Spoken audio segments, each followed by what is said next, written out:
आज स्वप्ना का जन्मदिन है। माँ, मैं अपना जन्मदिन बड़ी धूमधाम से मनाना चाहती हूँ। मैं अपनी सभी दोस्तों को इनवाइट करना चाहती हूँ। उन सभी को एक पार्टी देना चाहती हूँ मैं। ठीक है बिटिया। मैं शहर भी जाऊंगी और 2 अच्छी ड्रेसेस खरीद कर लाऊंगी। साथ ही वो सारी चीजें भी लाऊंगी जिन्हें मैं घर को सजाने के लिए इस्तेमाल करना चाहती हूँ। मुझे कुछ पैसे दो। ऐसा कहते हुए स्वप्ना सुलोचना से कुछ पैसे लेती है और अपने लिए नई ड्रेसेस, केक, घर की सजावट के लिए सामान खरीदने के लिए शहर जाती है और सब लेकर वापस घर आती है। ए माधुरी, कहाँ है? आ और दिखा अपनी सड़ी हुई शक्ल। जैसे ही माधुरी उसकी आवाज सुनती है, वो दौड़कर स्वप्ना के पास आती है और उसके आदेश का इंतजार करती है। ये घर को सजाने के लिए सारी जरूरी चीजें हैं। पूरा घर शाम तक जगमगा जाना चाहिए। अगर कुछ भी गड़बड़ हुई ना तो देखना फिर। नहीं मैडम, आप जैसे कहेंगी वैसे ही करूंगी। चलो काम पर लग जाओ फिर।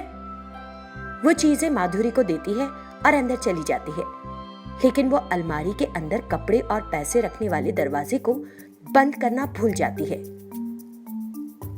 स्वप्ना का पिता रमेश। इन दिनों मेरी पत्नी ने खर्च के लिए पैसे देना पूरी तरह से बंद कर दिया है। पूरे दिन काम करके इतना थक जाता हूँ, फिर कुछ मजे करने का दिल करता है। मेरा मुंह कुछ पीने के लिए सूख रहा है। अब मैं क्या करूं? एक नई फिल्म भी लगी है और हाथ में 1 रुपया भी नहीं। ये सोचकर वो घर आता है। रमेश को देखकर, क्या तुम्हें आज घर याद आया है इतने दिनों के बाद? जब से हमारी शादी हुई है तुम कभी ऑफिस से जल्दी नहीं आए।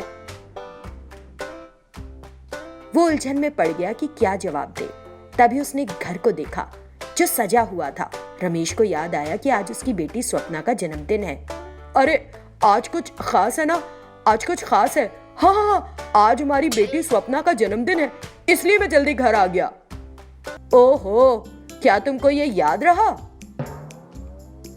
क्या मतलब है तुम्हारा? मेरा विश्वास करो, मैं वास्तव में जल्दी घर आया अपने बाकी काम छोड़कर, क्योंकि आज स्वप्ना का जन्मदिन है भाई। अच्छा ही है, हर बार तो तुम उसके जन्मदिन पर मौजूद रहते नहीं। बड़ी रोती है, कम से कम आज खुश रहेगी। मुझे बाहर कुछ काम है, रात की पार्टी के लिए मिठाई, कोल्ड ड्रिंक्स लाना है, मैं जा रही हूँ। उसी समय सुलोचना से बात कर रहे रमेश ने देखा कि अलमारी लॉक नहीं है। तुरंत उसके दिमाग में एक प्लान आया और बोला, अरे अब मुझे भी थोड़ा काम है बाहर। मैंने हमारी बेटी के जन्मदिन के लिए एक ड्रेस ऑर्डर की है, मुझे जाकर उसे लेकर आना है। वो भी सुलोचना के साथ चला जाता है। कुछ दूर जाने के बाद रमेश एक खंबे के पीछे छिप जाता है और ये तसल्ली होने के बाद कि सुलोचना चली गई है, जल्दी से घर लौटता है और सीधे अलमारी के पास जाता है जिसका दरवाजा पहले से खुला होता है।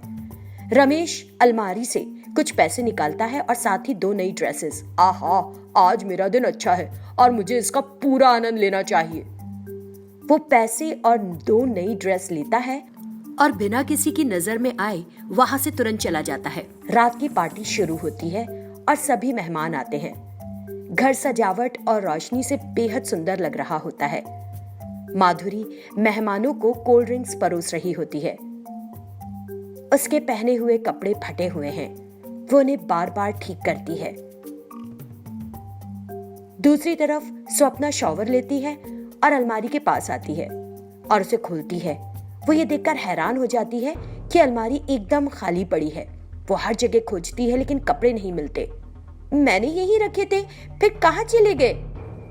जब स्वप्ना अलमारी में जल्दी जल्दी तलाश कर रही थी, तभी सुलोचना वहां पहुंची। अरे और कितनी देर? वीडियोग्राफर, फोटोग्राफर, मेहमान और हर कोई तुम्हारा इंतजार कर रहा है बाहर। केक काटने का समय हो गया और तुम बिना तैयार हुए ऐसे ही खड़ी हो। माँ, मैंने जो नई ड्रेसेस खरीद कर लाई थी वो कहीं नहीं दिख रही हैं। क्या बात कर रही हो? कुछ समय में पार्टी शुरू होने वाली है और तुम कह रही हो कि कपड़े नहीं मिल रहे।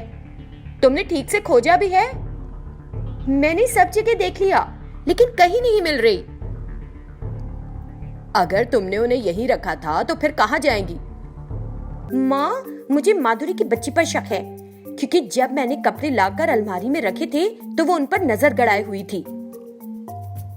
जल्दी से वो हॉल में आती है और माधुरी की पहनी गई ड्रेस को देखकर चौंक जाती है। ये उन 2 ड्रेसेस में से एक थी जिन्हें स्वप्ना अपने लिए लाई थी और स्वप्ना उसे देखते ही गुस्से में आ जाती है। वो जाकर माधुरी को गाल पर थप्पड़ मार देती है और कहती है, तुम्हारी हिम्मत कैसी हुई? मैं उन ड्रेसेस को इतने मन से अपने लिए लाई थी। मैं तुम्हें आज ऐसे नहीं छोड़ूंगी। आज तुम्हारी जान लेकर रहूंगी मैं। स्वप्ना माधुरी को घसीटती हुई ले जाती है और उसे फ्रिज में जबरदस्ती बिठा देती है और उसे बंद कर देती है। वो फ्रिज का तापमान और कम कर देती है। माधुरी फ्रिज के अंदर ठंडक में बंद रहती है। पार्टी में मेहमान स्वप्ना का ऐसा व्यवहार देखकर चकित रह जाते हैं और माधुरी के लिए बुरा महसूस करते हैं। थोड़ी देर बाद सुलोचना वहां आई। इससे रोको, मर जाएगी वो। हत्या का इल्जाम हम पर ही आएगा। हर कोई देख रहा है यहाँ। अपनी माँ की बात सुनकर स्वप्ना ने फ्रिज का दरवाजा खोल दिया और माधुरी को बाहर निकाला। माधुरी का शरीर पहले से ही आधा जम गया था। उसके हाथ और पैर को जैसे लकवा मार गया था और वो थर-थर कांप रही थी।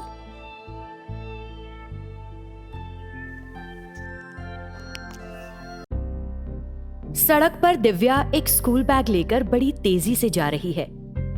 उसे बहुत देर हो गई है। हे भगवान, आज भी देर हो गई मुझे। जैसे ही मैं कक्षा में प्रवेश करूंगी, मेरे सर मुझे सबके सामने डांट लगाएंगे। मुझे नहीं पता कि मुझे उन्हें क्या वजह बतानी चाहिए। मुझे कुछ समझ नहीं आ रहा। वो ऐसा सोचते हुए स्कूल पहुंची और अपनी क्लास में गई। क्लास में अध्यापक पढ़ाना शुरू कर चुके थे। दिव्या को आज भी देर हो गई थी। उसने अध्यापक से पूछा, क्या मैं अंदर आ सकती हूँ सर? दिव्या को देखकर अध्यापक गुस्से में बोले, ओ, मैडम आज भी देर से आई हैं। मैडम जी आइए आइए, अंदर आ जाइए। उसने तंज करते हुए दिव्या को कक्षा के अंदर आने दिया। जैसे ही दिव्या अंदर आई, सभी बच्चे समय पर आ रहे हैं, लेकिन तुम रोज देर से आती हो। तुम्हारी वजह से रोज 5 मिनट देर से कक्षा शुरू होती है। तुम्हें शर्म नहीं आती? क्यों? उसने छड़ी ली और दिव्या की हथेलियों पर मारा। आंखों में आंसू लिए दिव्या एक बेंच पर बैठ गई।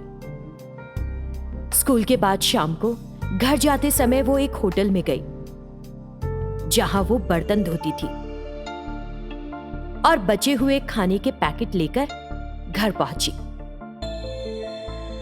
गंदे पानी के पाइप के पास दिव्या एक छोटी सी झोपड़ी में गई। इसमें वो और उसका भाई रहते थे। उनकी माँ और पिता दोनों की मृत्यु हो गई है। दिव्या इस तरह एक होटल में काम करती है। उसके बाद स्कूल जाती है और फिर अपने भाई की देखभाल करती है और पढ़ती है। वो खाना लेकर अपने भाई के पास गई।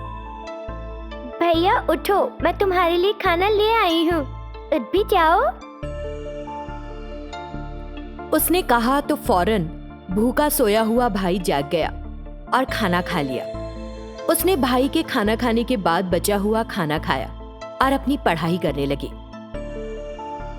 अगले दिन फिर दिव्या रोज की तरह होटल में काम करके जल्दी जल्दी स्कूल पहुंची। वो अपनी कक्षा के पास पहुंचकर,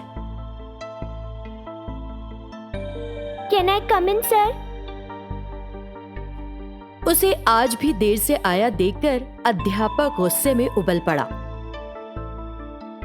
मुझे तुम्हें कितनी बार बताना होगा, तुम इतनी देर से स्कूल क्यों आ रही हो? दिव्या को क्या बोले सूझा नहीं। वो चुपचाप खड़ी रही। फिर अध्यापक, मैं तुमसे पूछ रहा हूँ, गूंगी हो क्या? उसने उसे डांटते हुए फिर से पीटना शुरू कर दिया। दिव्या ने चुपचाप मार खाई और खड़ी रही। तुम्हें क्लास छोड़ने का कोई दुख नहीं है, पढ़ाई में तुम्हारी कोई दिलचस्पी नहीं है। तुम जैसे बच्चों का पढ़ना बेकार है। किसी होटल में जाकर बर्तन मांजो। उसने उसे कक्षा से फिर बाहर निकाल दिया। सबके सामने ये सब सुनकर दिव्या को बहुत दुख हुआ। स्कूल के बाद रोज की तरह उसने एक होटल में काम किया। वहां से बचे हुए खाने के पैकेट्स लिए, घर पहुंचकर अपने भाई को खिलाया, उसे सुलाया और अपनी पढ़ाई की। अगले दिन क्योंकि होटल में काम ज्यादा हो गया था, उसे बर्तन साफ करते करते बहुत देर हो गई।